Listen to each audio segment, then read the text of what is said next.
Hi, I'm Jamie Shapiro. I'm an organizational psychologist and CEO coach. Welcome to another episode of Connected Culture. Today, I have the absolute honor to get to talk with my mentor, the person who has taught me so much about positive organizational psychology, Dr. Stewart Donaldson, who, if you don't know him, he is absolutely one of the founding people in our field and has transformed what we understand about this field. And to have a conversation with him is pretty special. So thank you for being here. Anything you want to share about yourself? I mean, I could keep going. Yeah, I'd love to also say that I've been teaching positive psychology and positive organizational psychology for many years, but I've never met anyone, my own students, my colleagues, that can inspire people about this topic like Dr. Jamie Shapiro. Oh, thank you. I'm going to start crying before we even get into our conversation. Well, I want to start with some of your work that has completely transformed how I think. And I want to talk about the world of well-being. You know, we intersect with leadership and well-being. But before I started working with you, well-being had, I would say, not as deep of a definition as really there is. And do you mind just sharing some of your work in +4 and just your foundational work in well-being? Sure. So we have been looking at this topic since the beginning of the positive psychology movement around 1998. And one of the first things before you can really say credible things scientifically is having really strong measurement. Yes, you've taught me that well. And, recently that we now can look at a wide range of measures to see which ones are really sort of overlapping and consistent to really get at the construct. So now we know how to measure it well. Yeah. We then began to look at, well, what are the predictors of it? Yes. And Martin Seligman, who is one of the co-founders of the field, was the first to identify 5 key building blocks. And as we began to teach those and use those in interventions, people would tell us, these are great, but there's more to it than that. Yes. And so we began these studies to look at, well, what else really matters? And through that research, we're now up to 9 building blocks. And when you measure all of those building blocks, it predicts, all of the good things in life and all of the bad things in life better than measures that are widely used in society and organizations like IQ. Oh, so powerful. Thank you. And I want for the listeners today, we're going to name them. I want to go through all PERMA +4. We're going to test my knowledge here, make sure I really have got it nailed down. So the first one, positive emotion. The second one is about engagement, and that's about utilizing our strengths and really being engaged. And then the big one that you and I know is so critical, which is all around relationships, right?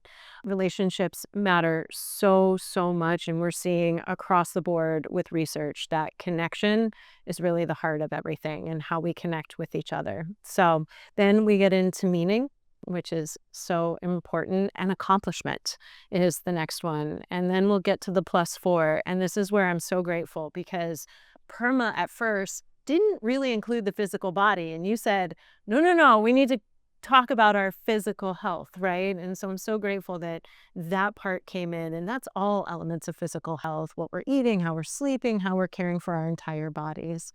And then we're going to move into mindset, which is ideas around psychological capital and growth mindset. Like, what is our actual mindset? And then we're going to talk about environment, right? Which is, our physical environment, but the environment we exist in, whether that's our work environment or home environment.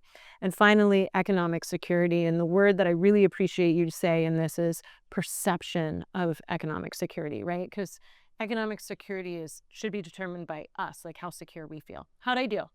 A plus. Oh, yes, yes.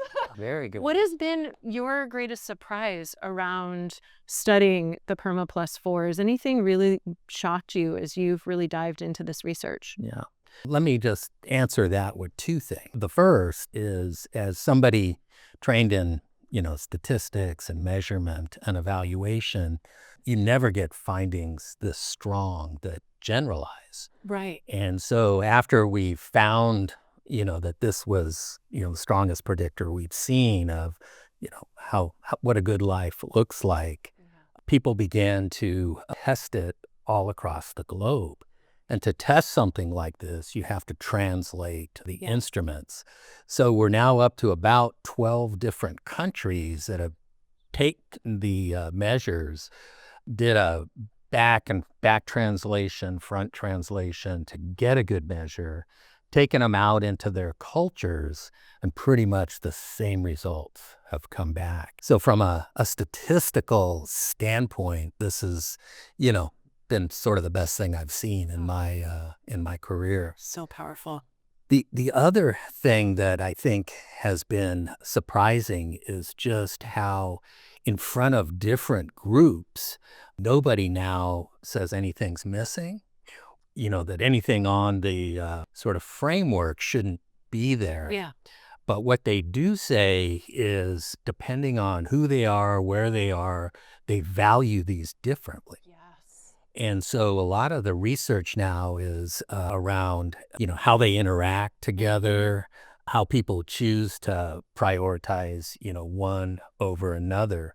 But universally, like what you alluded to, is across lots and lots of groups, relationships is always in the top one or two as what they say is the most important driver of human flourishing and well-being.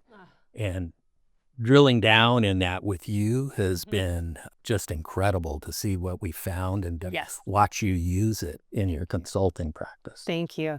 Yeah, we talk obviously about connection to self and the importance of how we connect with ourselves, each other, something greater. And, all of our work has been with taking the Perma Plus 4 and seeing how that translates to vitality, which is that energy within us that then we can use for the things we want to do in life. And I specifically focus on leadership and leadership capacity.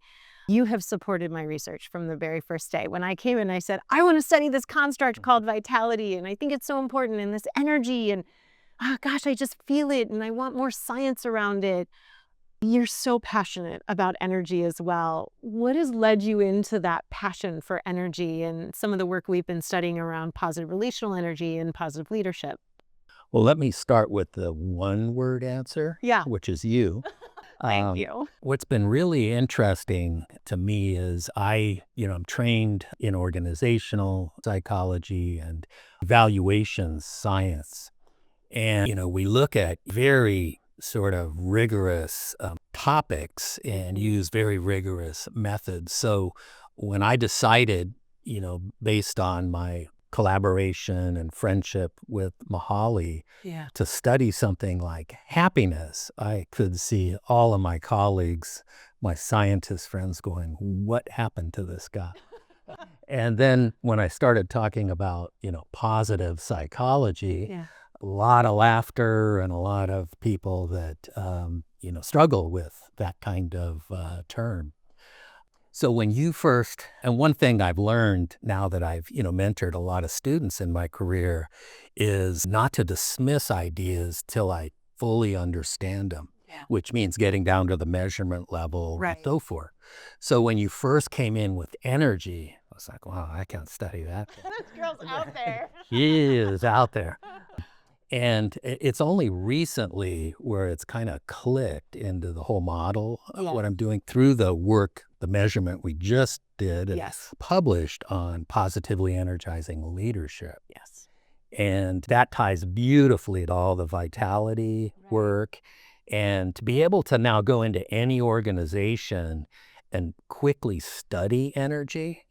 So who's having good effects on the workplace. And majority of people, are toxic or not sort of helping others, be a team to succeed, Yeah. I think it's one of the most powerful tools we have. I think so too. And helping people understand the impact as a leader, whether they're energizing people around them or whether they're taking energy away, is something that's really shown to have an unbelievable impact in the workplace and in motivation and engagement. And so I know our work has been focused on how do we learn more about that and how do we learn about the transference of energy. And what our work has been able to show is that the PERMA plus 4 actually creates that energy resource that then we can use for that positively energizing leadership.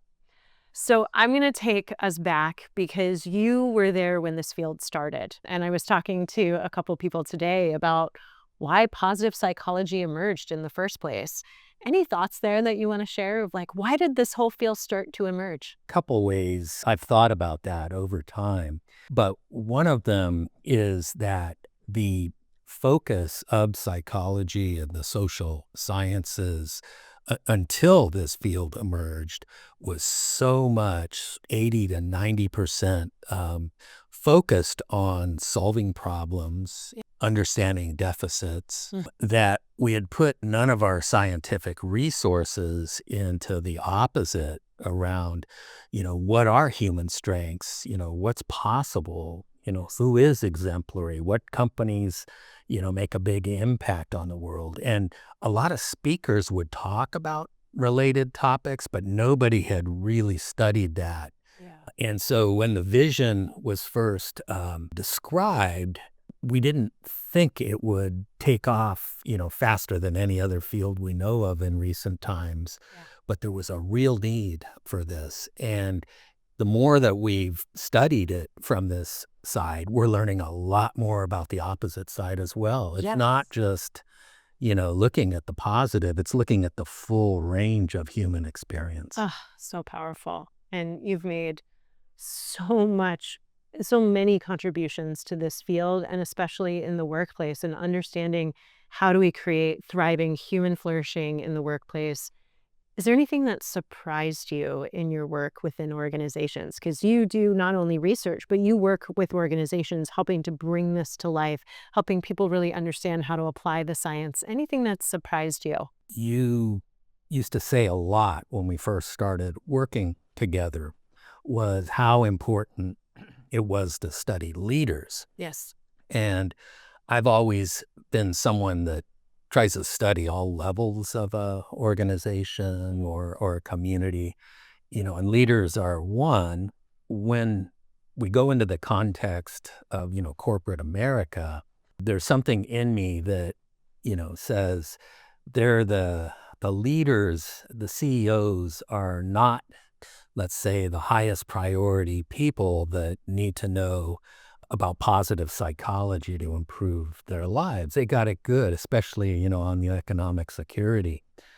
But when you taught me, and I really got it around the ripple effect, it totally surprised me and changed my thinking that if you put somebody that, is not oriented to principles of positive psychology in a leadership role, devastates people. It, hurts the entire culture and work environment. So now, a leader of every, organization I come in contact with is where I start and want to make sure that, we've got the conditions, to help people thrive and flourish. And if we don't, it's not going to happen until you deal with the leadership. Thank you. Yes, they're the role models, right? Our leaders set the tone and culture for an organization. And when they are role modeling the behaviors that they say they want, that they say they know create engagement and thriving, if they role model those behaviors, it matters deeply to the whole organization. All right. Well, I need to wrap things up. I need to say a couple things to you, and that is just thank you. Like the amount of gratitude that I have for what you have taught me, how you have taught me to be a scientist and to bridge the gap between research and making sure that research gets to organizations has been such a joy. And we continue to do that together. We do that with the Love Center and the Love Lab, making sure that we're bringing research into organizations, and you do that every day. Is there anything you're working on now that you want to share? Sort of latest, as you know, I do a lot of dissertations. Yes, you do. And they're on all these topics. So it's a way to, inspire people Yes. to study the topics that I think are important Yes. and, Yes. expand our field. So as our Perma-4 measure now has really expanded and, around the world in different cultures, one of my students has just given me a very detailed proposal, excellent proposal, to turn it into a general Perma-4 measure Wow. so that we could study it in schools, in communities, in people's, personal lives without, the workplace dimension to it. So we could use a general life Perma-4 alongside of the, traditional Perma-4. And I think that's going to continue getting positive psych principles out into the world. Amazing. Well, thank you so much. This is a true honor to get to sit down with you and have this conversation. Well, thank you. Thank you. Please subscribe to our YouTube channel. And if you're listening to this on any podcast platforms, please give us a follow. My book, Connected Culture, is out now, so please grab a copy.